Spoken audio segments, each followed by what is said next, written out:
Hello and welcome to a special edition of the Rise stream. Today I'm taking a look at the Honeycomb Echo Aviation controller. Now I don't usually make these types of videos, but I really wanted to check this thing out. As soon as I saw it, I bought it. I'm not exactly sure when it came out, but as soon as I bought it, it's sold out. So I haven't seen too many people with this thing to actually check it out. So that's kind of why I wanted to make a video of it. This is an aviation controller for flight sims, and it has all of the basic controls right here at your thumb tips. Honestly, for me, this is something that I'm going to use a lot because, you know, I'm not really into setting up and tearing down controls all the time. I don't have some giant sim rig, so this is like kind of perfect for me when I don't feel like pulling the joystick out. So anyways, let's go over the main features of this thing, and then we'll take it for a little flight. So basically it has 4 little buttons at the top. These are just push buttons up here. It also has a hat pin. It has 4 buttons right there. It also has this little joystick here, and you could push that in as well, which I like to use. I'll show you guys later what I like to use that for. And the coolest thing about it has these 4 throttle and speed brakes and trim, all these little functions right on the front here. So these can be used for many different things.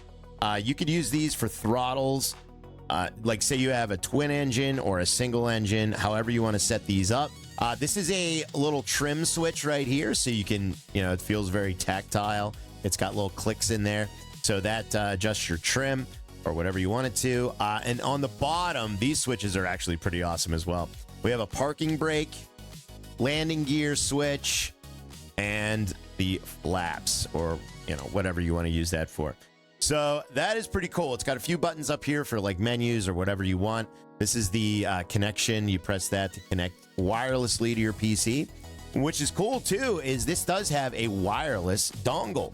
So what you can do is you just plug this into your USB port and you're ready to go. There's no setup for that. It is pretty stinking easy. One of the cool things about this too is that you can take these off. These pop right off and you can put on a different one. So say you want, you know, flaps there. They also have speed brake for the Airbus as well. They have this specific little slider for the speed brakes for an Airbus replica, and also a Boeing replica for the speed brakes. I believe that would go, those would go right here. So yeah, you can put those on, and you know, whatever you're flying or whatever you like to fly, just have those on there. So that's pretty cool. Also on the back of this thing, we have something extremely awesome. We have rudder controls, and they affect each other. So just like real rudders, real rudder pedals in real life, these act exactly the same. The only thing they don't have is brakes. Like, you know, you would push down on your brakes, but I mean, that's still pretty cool. So yeah, we will definitely be using those. So when you hold this thing like this, you use, you know, your middle fingers or whatever fingers to do your rudder adjustments. So that is pretty awesome. I can't get a good angle there, but you get the idea. Let's go into the game and let's check this thing out because I am excited to fly with it. Now, setup on this thing is a little bit tricky. I'm going to go over some setup tips for you later. When you're starting out in a session, you want to have your controls kind of set. They're not toggle. They're kind of like press and holds, I guess. And basically what that means is when you start, if your mixture is, say, down here, then your plane's going to stall out as soon as you click ready to fly. So you kind of want to set it up already, you know, where it is. So you want your parking brake out and everything like that. So let's get started. We're going to click ready to fly here. And I'm just using the X Cub because it's super easy to show you guys some of the features with this. Let's look right off the bat here. So we have our prop. Oh yeah, I forgot to plug it in. Sorry about that. I forgot to plug this thing in. So basically you have your prop there, so you can adjust that right there. You have your mixture. Now, this thing's very sensitive on mixture, but we're at almost sea level, so mixture can be all the way in for this. And your throttle. Look at that. There we go. I have my trim here, which I can set. We don't really want to mess with that on takeoff. And then my flaps. So that is our flaps, which is really cool. I have this button for my tablet so I can see, you know, where I'm at, my map and everything. And this one just kind of switches between my inside and outside views. Let's take off. I'm going to give it some throttle. We're going to push in the parking brake. Parking brake is in. Give it throttle. And I'm using the rear. Easy. Easy. There we go. Flaps up. This kind of just controls like a regular, you know, Xbox controller. It's a little light, which I like. It's not as like, there's not as much resistance as you'd find on an Xbox or PS5 controller, which is great if you're going to fly a helicopter because you're going to have to be holding that. But yeah, so that is fantastic. And then also we have the trim. So as you can see, this thing wants the nose up. What I could do is just kind of, we'll bring it down, then we'll trim. Oh, wait, I'm trimming up. We're going to trim down a bit. Let's try to dial in that trim. Look at that.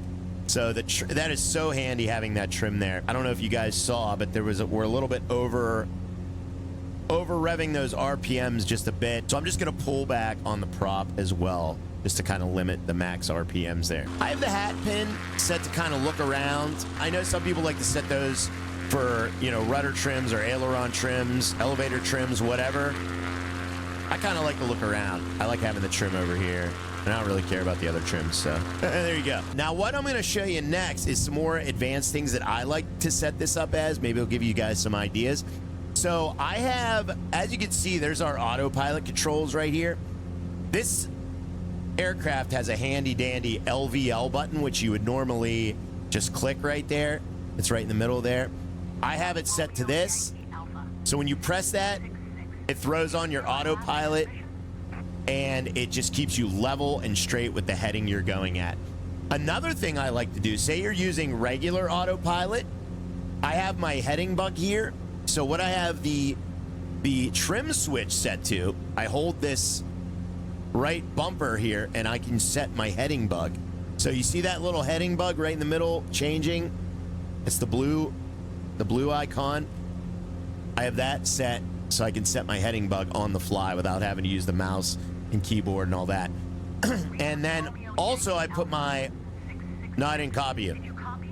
No, I didn't copy. I also have my autopilot, my regular autopilot. Let's take off LVL mode.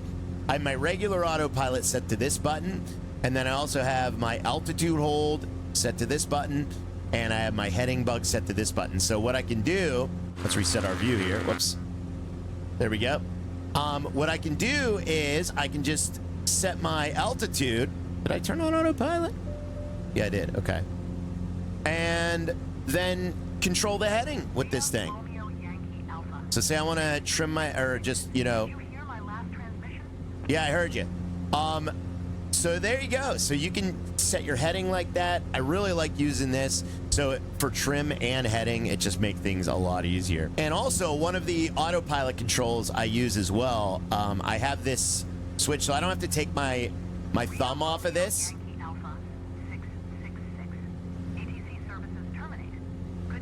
ATC terminated. She's mad at me because I didn't answer.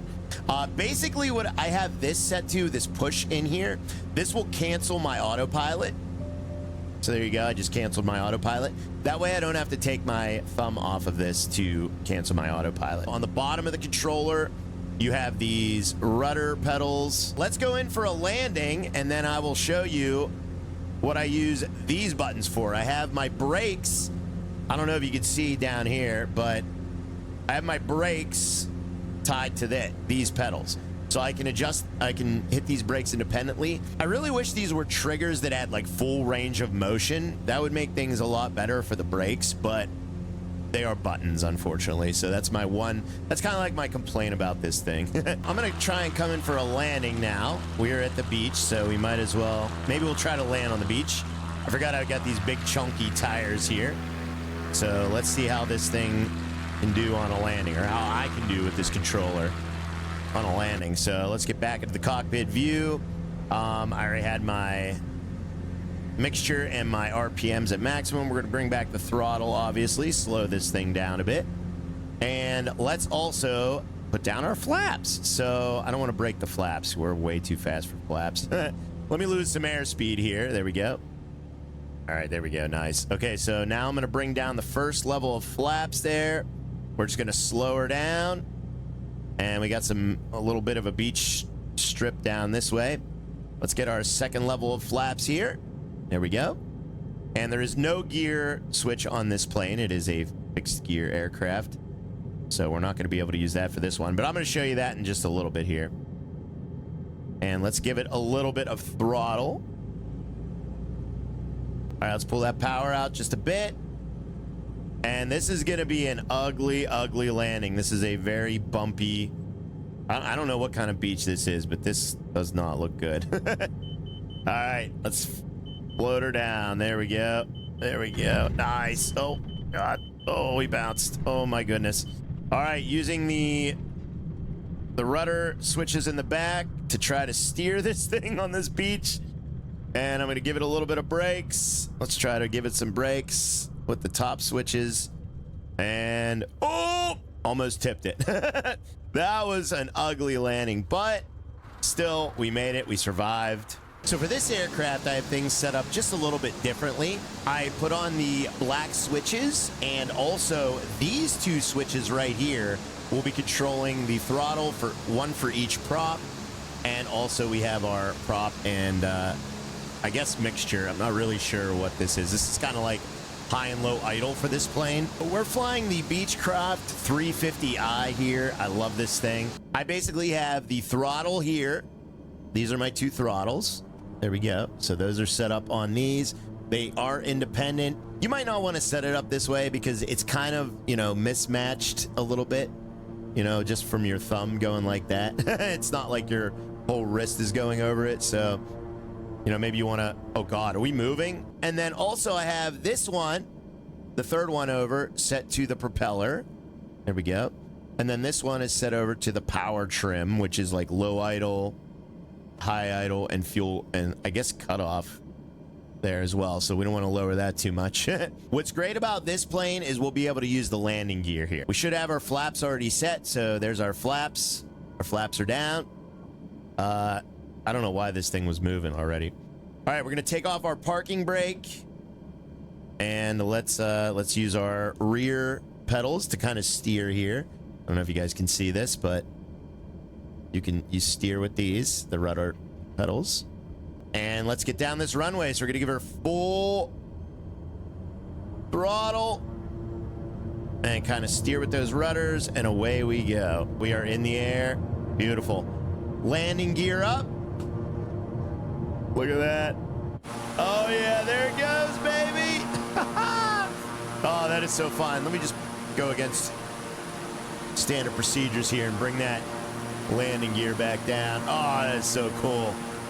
Love having that on a switch like that on a controller. I don't know why I'm so excited. Ah, it's awesome. All right, let's get back into regular view. Oh my God, we're going. Where the heck are we going? So yeah, that is pretty cool. And now I have basically the same autopilot kind of set up. There's my altitude hold. There's my heading.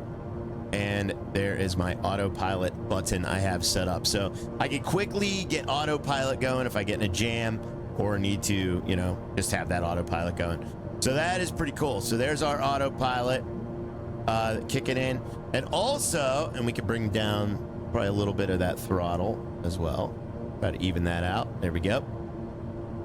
Well, we don't need to trim. There's the trim switch. We don't need to trim right now. And I'm going to adjust my heading bug as well. So we're going to bring it to the right. And as you can see, with heading locked in on autopilot, I hold this button just like the other aircraft, and I can adjust my heading bug. Let me show you zoomed in there. There it goes. As you can see, the heading bug, which is the blue icon around that little circle down there, moving around. I have one little extra thing I didn't show you guys yet. All right, we're on an approach here, a little high, but that's okay. We're gonna drop some flaps. We're gonna drop that gear. Oop. There we go. All right, gears down. Flaps are down. Let's drop one more layer of flaps there. There we go. All right, we're coming in high and hot, but I'm gonna show you the reversers here. And we are down. There we go. Now if I pop these down, then after I pop them down, it is like thrust reversers. So now it is reverse thrusting. Check that out. Then we bring down our thrust reversers back, pop them down below. So there's like a little switch down at the bottom of these, and now we have regular props again. So basically all these have little switches in the bottom of them. You see that? That counts as like a button press. So as soon as I bring that down there, shut up! So basically when I bring that down, that turns into a reverser. Press it back down and it goes back to regular. That's pretty much it. This is the Honeycomb Echo Aviation Controller. I really like it. And I want to go through some of the little caveats here with some of the controls. Now, when I was on the website for this, there are control profiles you can download. They did not work for me. I was a little upset about that, but it is what it is. So what I did was I made my own profiles. Now, the way these switches work, especially the parking brake and the landing gear switch, and even I think a couple of switches up here too. When I set these up, you have to think of it as a button hold. So when this is out, the game thinks it's kind of like holding that button. For parking brakes off, what I did was I clicked this in, scanned, and then this for parking brake off, and it doesn't register it until you pull it back out. So you have to kind of think of it that way. Say you want parking brakes on, you have to kind of start it out with this pushed in, pull that, then push it again to set them. That's kind of how that works. It's a little goofy. It took me a while to figure that out. I thought the game was bugging out, but it wasn't. So I don't know if any other controllers are like that, but this one definitely is. And that's only for like the toggles, basically like the toggle switches. I really wish those profiles would work. Hopefully that's fixed in the future. But at the time of this video, it did not work for me. I hope you guys enjoyed the first look at this new controller. I absolutely love it. Thank you guys again for watching. I really appreciate it. And you guys have a wonderful rest of your day. Leave a like on the video if you did enjoy it, and I'll catch you on the next one. Peace out, everybody.